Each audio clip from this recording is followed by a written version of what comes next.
About gratitude tonight, but I'm going to call it cultivating an attitude of gratitude. How do we cultivate an attitude of gratitude? We're not going to read the psalm right away, but so just have it open there when we get to it. There's a book that Margaret Visser wrote, and in that book she uses the image of soil to convey the power of gratitude. She says, soil refers to the disposition of the person to be grateful and his freedom to choose not to be. He is able to cultivate in himself a grateful disposition. And she goes on to say, an ungrateful disposition, by contrast, is hard and dry, not easily moved by kindness, unwilling to be kind in return. Did you know that in the European language, people often talk about of poor soil as being ungrateful? So if you had soil that wouldn't grow your garden very good, you could go out and say, I have ungrateful soil.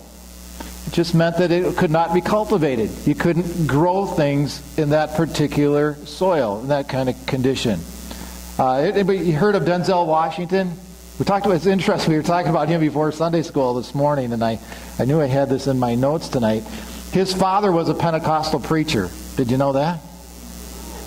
Yeah, in fact, he attends a Pentecostal church in Los Angeles, been a member there for over 30 years. He says that he reads the Bible every morning, that he strives to consistently get up and speak of what God has done for him. And back in 2015, he spoke at a church banquet, and he urged his listeners to live in a constant attitude of gratitude for God's goodness. Here's what he said. He said, give thanks for blessings every day. Every day, embrace gratitude. Encourage others. It is impossible to be grateful and hateful at the same time. I pray that you put your slippers under your bed at night so that when you wake in the morning, you have to start on your knees to find them. And while you're down there, say thank you. And then he goes on to say, a bad attitude is like a flat tire. Until you change it, you're not going anywhere. I like that last sentence especially. A bad attitude is like a flat tire, and unless you change it, you're not going to go anywhere. So I've especially enjoyed watching our children parent their children, parent our grandchildren. And if you're a grandparent tonight, you know what I'm talking about. You have that special pleasure of being a spectator in the wings, looking on as your children go through the same parental challenges that you did with them. And I might be biased, but I think they're all doing a great job. All of our seven grandchildren are well behaved and polite. But one of the first things their parents taught them was to say thank you. You give them something, and the parents are saying, now what do you say? Tell grandpa, tell grandma, thank you. And then they graduate to the point where they don't even have to tell them to say thank you. They just say it. They no longer parrot it. They actually have grateful hearts. And it's so tremendous to see your grandchildren cultivate grateful hearts. I mean, it's special when your children do it, but there's something even more special when you see your grandchildren do that, because you think you have some satisfaction in knowing that you raised your children right to be good parents to their children, your grandchildren. And as I read Psalm 136 one day, the way I took this was that the psalmist is trying to get his listeners, we can almost say his children, to be grateful. So he says there in Psalm 136, he says, to give thanks unto the Lord, for he is good. And it's almost like he's saying, so what do you say? What do you say? Because God is good.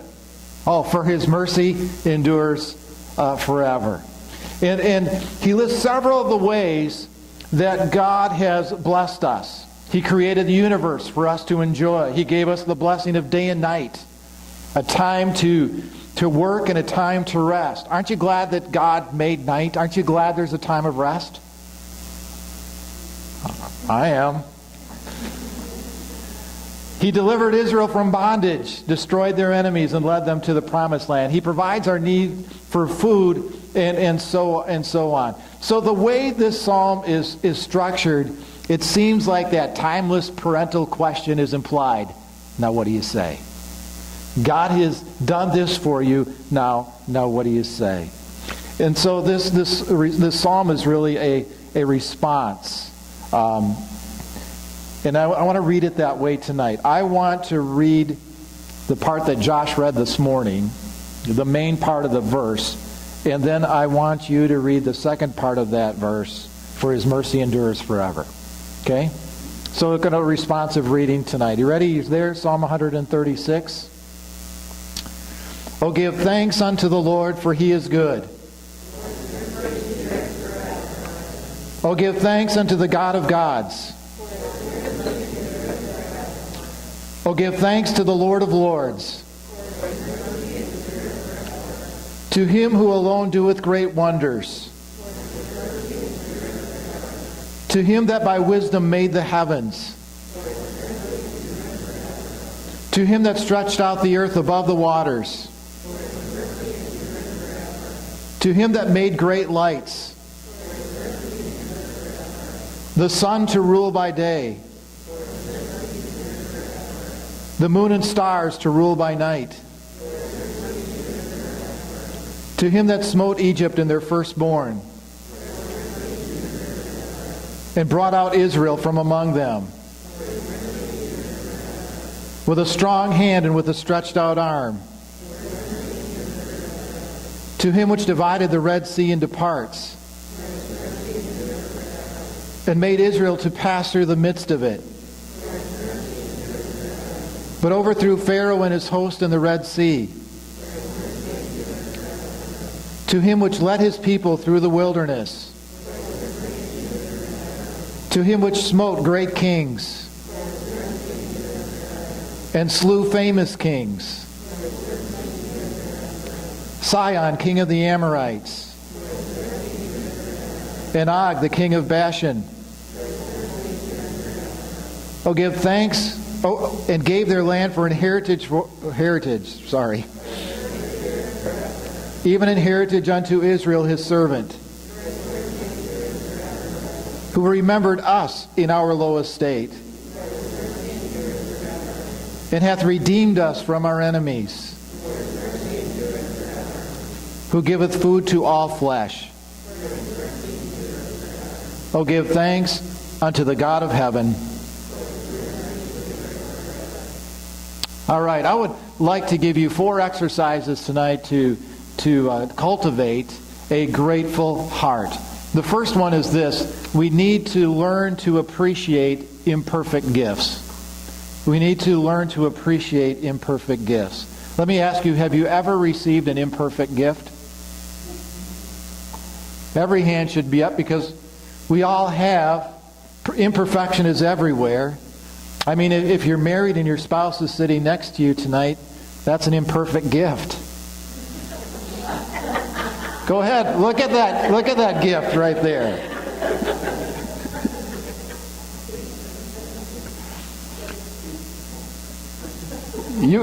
You can say amen, because they're looking at an imperfect gift too. Our kids and grandkids are precious gifts about which we're incredibly grateful, but they're not perfect. And I'm grateful for that, because it just proves that they're related to me. Now Samuel has taught us a lot. He's imperfect, and the world would look at him and they would say that he's imperfect. But you know, he has brought so much joy into our life. There are so many things about him that I am grateful for. And many of the things that really I've learned in this message tonight, I've learned from him. He is a gift, but teaching him can be frustrating. And every day, it's the same thing. He's got these books that we go through, and if we read the same book, he asks the same questions. He does the same thing day after day after day. We've got this counting book where he counts the number of pizzas, and there's a mouse there. In one of the pictures, the mouse has eaten out where the eyes would be if this was a face of a pizza. And he points to that every day. We read a book where it's a book about feelings. And there's one there where it's scared. And there's a little boy laying in bed with the covers up near his face. And there's an owl outside the window that's saying, "Whoo."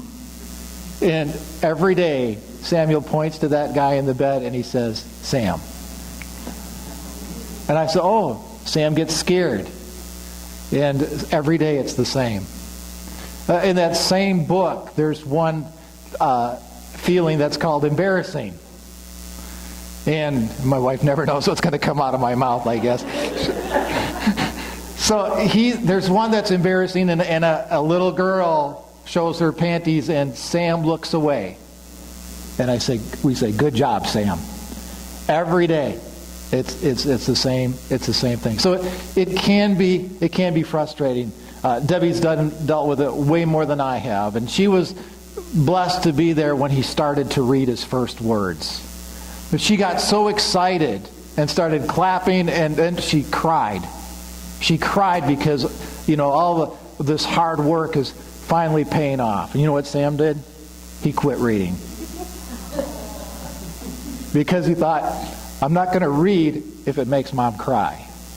So it took a long time before he would start reading again. But we appreciate these imperfect gifts. And I remember, it took him a lot longer to stand up than most children. And the first day that he stood up without hanging on anything, he was just in the middle of the floor, and he stood up. There was a bunch of the family members around, and they were clapping, "Yay, Sam! Yay, Sam!"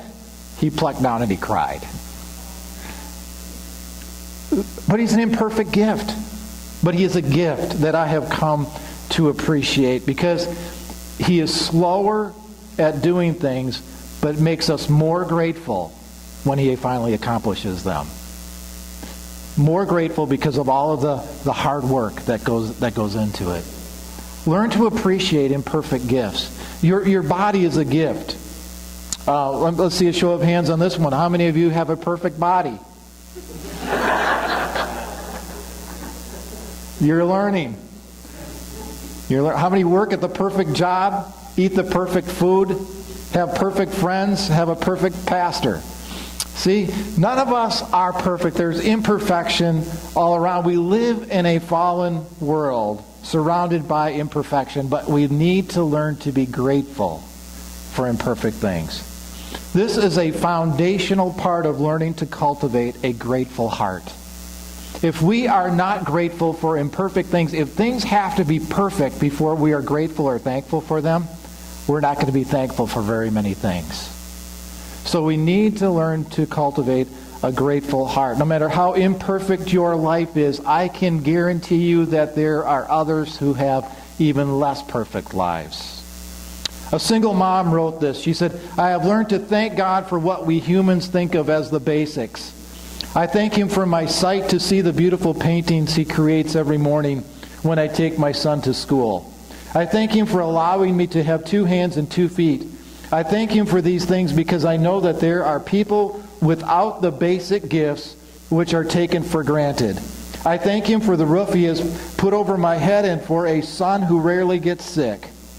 Yes, I complain at times of achy feet and being sick, not having enough money to pay this or that, and the list goes on. But almost always, I'm reminded that somewhere, someone would be not just content, but overjoyed just by having the imperfect life I have." Now, the second reason we must be grateful for imperfect gifts is because of the fact that the popular belief that perfect circumstances will produce lasting joy is an illusion. It really is an illusion. I mean, sometimes people think, if I just have enough good things, if just enough good things happen to me, then I'll be happy. It doesn't work that way. Some of the most unhappy, ungrateful hearts I have known beat inside of people who we would define their lives as being perfect. I mean, they have everything. It appears on the outside anyway that they have everything, and yet they don't have joy. They are miserable. Because true joy, as Pastor Josh pointed out this morning, does not depend on what is happening around you. It doesn't depend on circumstances. Joy is deeper than that. And researchers have concluded that grateful people experience what they call a high threshold of gratitude. You see, in the same way that a whisper has to reach a certain decibel level before we hear it, to some people, then, goodness has to reach a certain experiential level before they perceive it. Now, some of us have a harder time hearing than others. And so the same thing applies. Some people have a harder time being grateful than others. So some people, it takes a lot for them to be grateful. I mean, maybe they have to have something big like a new car, or something tremendous, a job promotion, or something has to happen for them to be grateful because their expectation level is way up here.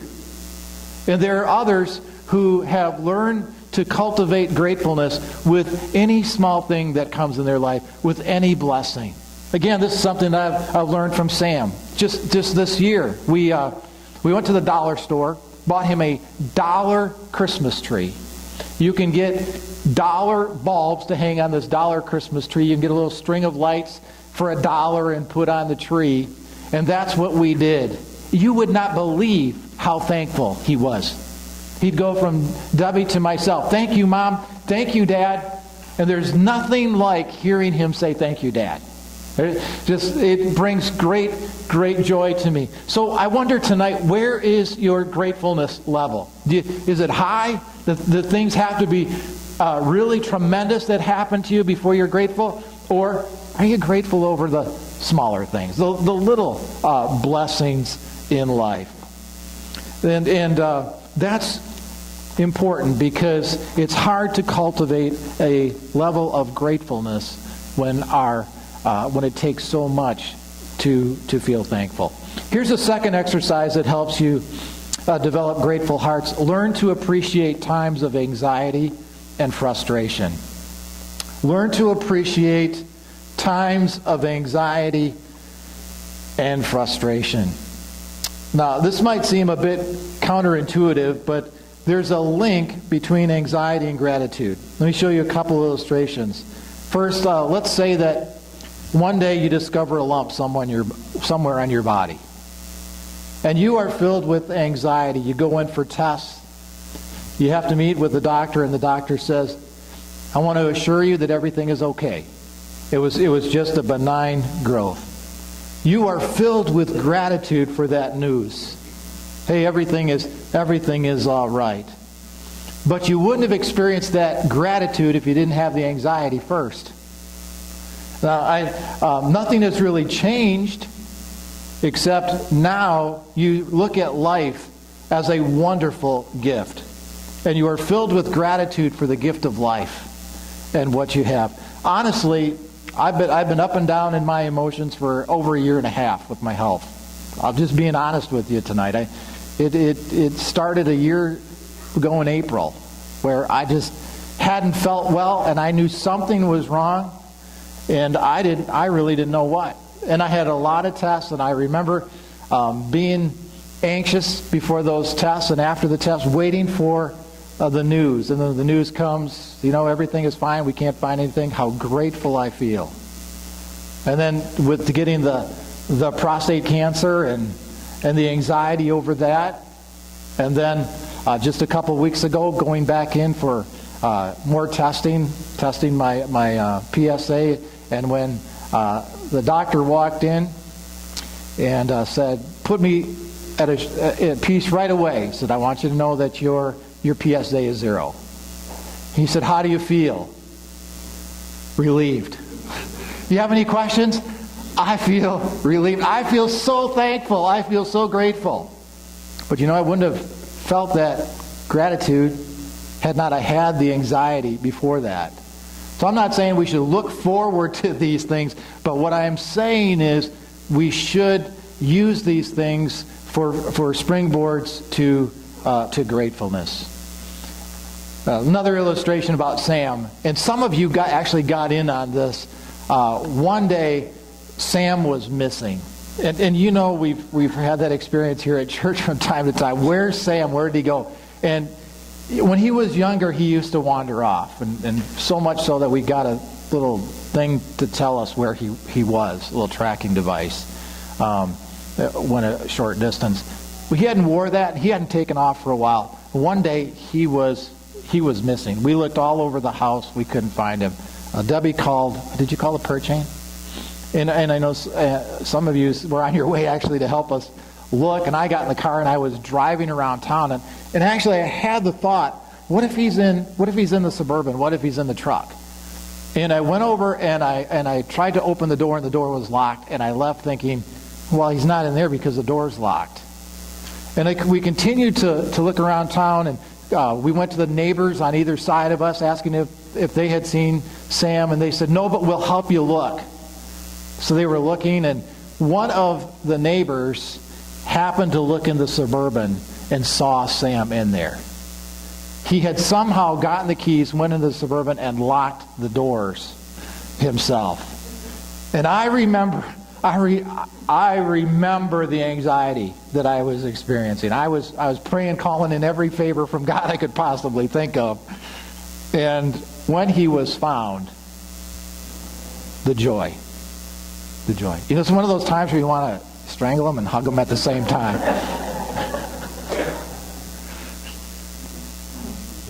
So what am I saying today? I'm saying that there's going to be anxiety in life, but we need to use those things that cause anxiety as looking at the perspective of the thing and to become grateful. Speaking of looking at the perspective, have you heard the story about a girl who was in college, a letter that she wrote to her parents? And it was actually an email.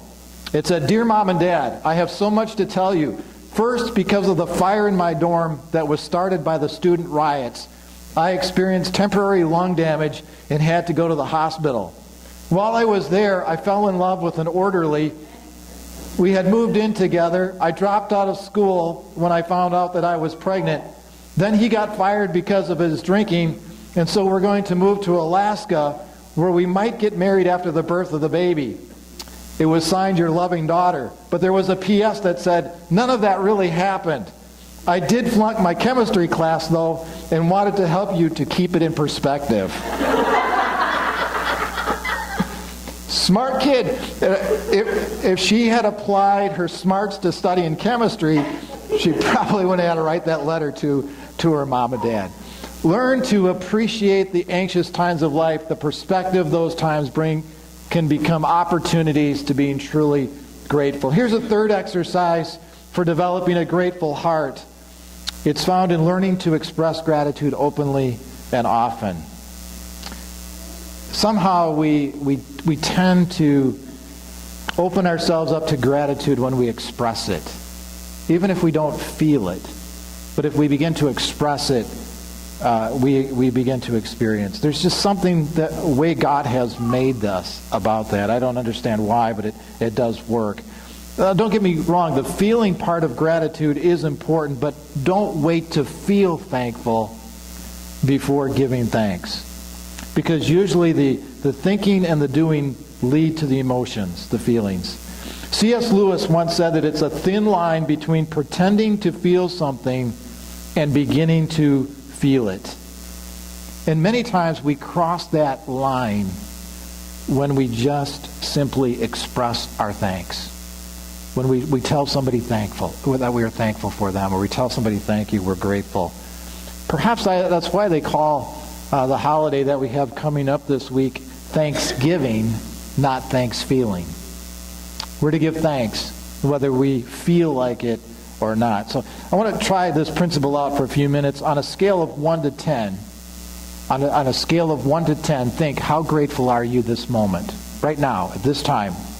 10 being the most grateful you've ever been, 1 being or 3 being, not very grateful. In fact, let's take it all the way down to 1, because that's where they do the pain levels, right? 10, this is great, this is awesome. 1, I really am not very thankful tonight. There's not a lot that I have to be thankful for. So I want you to be honest with that. Now here's what I want you to do. For the next 2 minutes, if you have a piece of paper and a pen, maybe the back of your bulletin or something like that, I want you to write down things that you are thankful for. I am thankful for, and you fill in the blank. If you don't have a piece of paper, you can do it in your mind. You can make a mental list. But I'm going to give you 2 minutes to do this. Okay, so here's the thing. First of all, how grateful are you now on a scale of 1 to 10? 1 being not very grateful, 10 being very grateful, extremely grateful. And then, I am thankful for. Ready, go. Give you 2 minutes. I am thankful for. Write down as many things as you can. It might be people, it might be your health, whatever.